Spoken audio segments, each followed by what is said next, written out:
कहते हैं कि बहनें और बेटियां मान बढ़ाती हैं। इस कड़ी में आज हमारे साथ जो मेहमान हैं सपना जी हैं और सपना जी से समझेंगे, क्योंकि आज जो है वो अर्थ डे है, पृथ्वी दिवस आज के दिन हम लोग मनाते हैं, पूरा विश्व मनाता है। क्या प्रासंगिकता है इस दिवस की और कितने हम लोग कामयाब हैं इसको मनाने में, और बहुत सी ढेर सारी चीज़ें पर्यावरण के बारे में जानेंगे। तो सपना जी, स्वागत है हमारे चैनल पे आपका। पहले आपको भी बहुत बहुत नमस्कार और सभी को अर्थ दिवस की हार्दिक शुभकामनाएं। क्या लगता है कि हम लोग जितने आगे निकल चुके हैं, वास्तव में वहाँ से वापस आना मुमकिन है? जी बिल्कुल मुमकिन है, अगर हर युवा, हर वर्ग इस चीज़ पे ध्यान दे कि जो हमारी पुरानी चीज़ें हैं हम उनको फॉलो करें, तो हम बिल्कुल वापस आ सकते हैं। अभी हम लोग देखते हैं कि हम लोग का खुद का, जिसमें हम भी शामिल हैं, आप भी शामिल हैं, अमूमन मैक्सिमम लोग शामिल होंगे, कि बिना फ्रिज के हमारा काम नहीं चल रहा है, बिना एसी के काम नहीं चल रहा। हम लोग घर में बैठे हैं तो भी एसी ऑन है, गाड़ी से निकल रहे हैं बाहर तो भी एसी हमारी ऑन रहती है। तो आपको कितना लगता है कि कितना प्रासंगिक है आज के समय में इस दिवस को मनाना किसी एसी में बैठकर? नहीं, बिल्कुल हम कर सकते हैं अगर हम वातानुकूलित घर बनाएं, हम मिट्टी के बर्तनों का उपयोग करें। फ्रिज की जगह हम अगर मिट्टी के बर्तनों का उपयोग करें, हमारे पुराने समय में भी ये चीज़ें होती रही, वातानुकूलित घर जो बने हैं। लेकिन हम युवा और जो सरकार है कहीं ना कहीं इस चीज़ों पे ध्यान नहीं दे रही है। अगर इन चीज़ों को हम लोग फॉलो करें तो बिल्कुल फिर से हम अच्छी लाइफ जी सकते हैं। जहाँ पे एक तरफ युवा अपनी नौकरी के लिए परेशान है, ज़िंदगी में उसके तमाम जद्दोजहद है, वैसे में अगर एक युवा अगर पर्यावरण का बीड़ा उठा ले कि नहीं, हमको पर्यावरण के लिए काम करना है, समाज के लिए कुछ काम करना है, तो ये कंसेप्ट आपके दिमाग में कहाँ से आया कि नहीं हमको इस पे भी काम करना चाहिए? और चूँकि हम लोग भी देखते हैं फील्ड में कि इस सेक्टर में युवा काफ़ी कम काम करते हैं। जी बिल्कुल, बहुत सारे युवा एक्टिव भी हैं और बहुत सारे कहीं ना कहीं डर का शिकार हो जाते हैं। और मुझे तो इस चीज़ का ख्याल तब आया जब हम अपने ननिहाल कानपुर गए, वहाँ का कचरा देखा, तो मेरे मन में ऐसे विचार आया कि क्यों ना हमको इन्वायरमेंट पे काम करना चाहिए। प्लास्टिक पोल्यूशन है और सॉइल पोल्यूशन है, एयर पोल्यूशन है, तमाम चीज़ों मुद्दों पे लोगों को, युवाओं को अवेयर करना चाहिए। और ख़ासकर उन छोटे बच्चों को, स्कूली बच्चों को, उनके मन में अभी से पर्यावरण के लिए ये बातें डालनी चाहिए। जिस पर हमने कई सारे विद्यालय, प्राथमिक विद्यालय, माध्यमिक विद्यालय विज़िट किया। हमने बच्चों से कला प्रतियोगिता और प्लांटेशन वगैरह करवाए हैं। हम लोगों ने देखा है कि आप सोशल मीडिया के माध्यम से काफ़ी एक्टिव रहती हैं और पर्यावरण को लेकर काफ़ी चिंतित भी रहती हैं और तरह तरह के कार्यक्रम का आयोजन करती रहती हैं। तो इसके पीछे आपके परिवार का क्या सहयोग रहा है? क्या परिवार ने आपको सहयोग किया है? जी, मेरा परिवार सहयोग करता है, कहीं भी आना जाना होता है उसमें भी पूरा सहयोग करते हैं। हमारे मित्र भी सहयोग करते हैं, हमारे गुरुजन भी सहयोग करते हैं, हमारा उत्साहवर्धन भी करते हैं। एक चीज़ और हम लोग जानना चाहेंगे कि जैसे अभी आपने कचरे की बात की, तो इसी कचरे में एक शामिल है कचरा जिसको हम ई कचरा के नाम से जानते हैं। जैसे हम लोग देखते हैं कि हमारे घरों में बेकार टीवी सेट्स पड़े होते हैं, 5-5, 6-6 मोबाइल बेकार पड़े फेंके रहते हैं। तो ये भी आज के समय की बड़ी गंभीर समस्या हो गई है, क्योंकि लाखों टन ई कचरा जो हमारे धरती पे है और इसके अलावा स्पेस में भी वो घूम रहा है। इससे बचने के लिए हमको क्या करना चाहिए?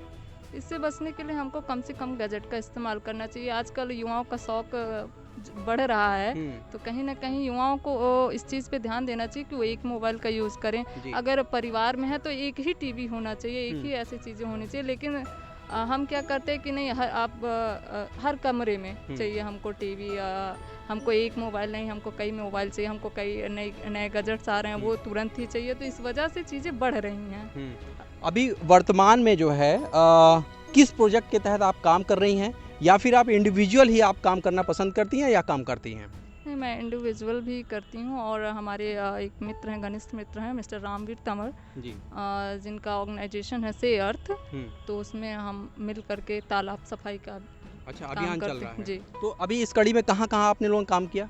हम लोग गाज़ियाबाद है, नोएडा है और अयोध्या है, सहारनपुर है, नैनखेड़ी तालाब है, मतलब कई जगह, कई ज़िलों में हम काम करें। आगे हम लोग बस्ती, गोरखपुर और इधर भी पूर्वांचल की तरफ भी कवर करेंगे। जी, बस्ती में जहाँ तक हमने देखा है कि आप कई कार्यक्रम में नज़र आईं और लोगों को वृक्ष या छोटे पौधे जो है वो बांटते हुए भी हमने आपको देखा है।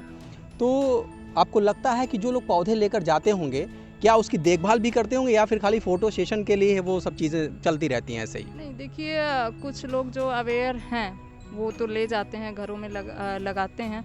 लेकिन कुछ लोग हैं ऐसे, एका दुक्का लोग हैं कि जो फोटो सेशन के लिए करते हैं, लेकिन हमने उसमें नाम भी नोट किया था। हम समय समय पर लोगों से पूछते भी रहे और हमने बस्ती के कई सारे विद्यालयों में, दर्जनों विद्यालयों में हमने प्लांटेशन किया। आज भी वो पौधे 2 साल 3 साल के हो चुके हैं। हम समय समय पर उस जगह का दौरा भी करते हैं। बच्चों के माध्यम से, टीचर के माध्यम से हम संपर्क में रहते हैं। इस कड़ी में जो आप ये काम कर रही हैं पर्यावरण संरक्षण के लिए, क्या क्या दुश्वारियाँ आती हैं?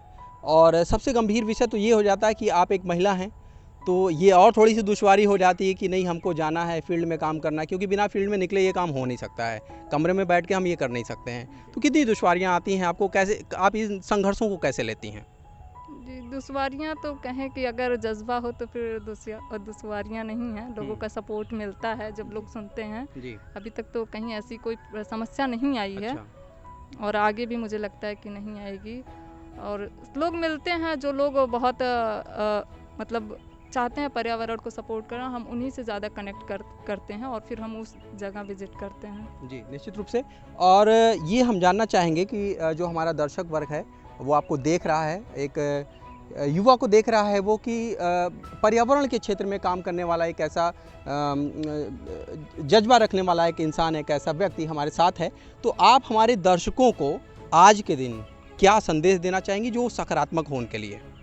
मैं दर्शकों से यही कहूँगी कि आप जितना भी हो सके, हमारे पुराने समय में भी जो भी चीज़ यूज़ होती थी, जैसे मिट्टी का बर्तन है, मिट्टी का कुल्हड़ है, या फिर पत्तल का दोना है, शादी ब्याह में आप कर सकते हैं ये चीज़ें कि आप प्लास्टिक की जगह आप पत्तल वगैरह का यूज़ करें, कम से कम लाइटों का यूज़ करें, फालतू पानी वेस्ट ना करें, और समय पर कम से कम ही आप पेट्रोल वाली गाड़ी, हाँ ईंधन भी बचाने चाहिए, क्योंकि ये सारे संसाधन तो सीमित हैं।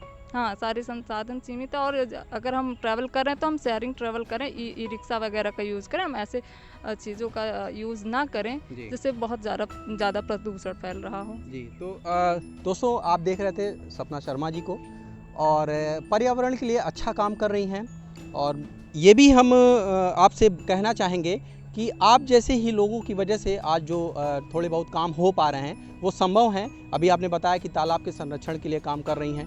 तालाब आजकल देखिए भूमाफियाओं का जो है कब्जा होता जा रहा है, तालाबों को वो निगल जा रहे हैं। और प्लास्टिक की बात की गई, पॉलीथीन की बात की गई, ई कचरे की बात की गई, काफ़ी सकारात्मक चीज़ें इस एपिसोड में निकल कर आई हैं। तो इसी तरह के एपिसोड देखने के लिए बने रहिए हमारे चैनल पे। तब तक के लिए धन्यवाद।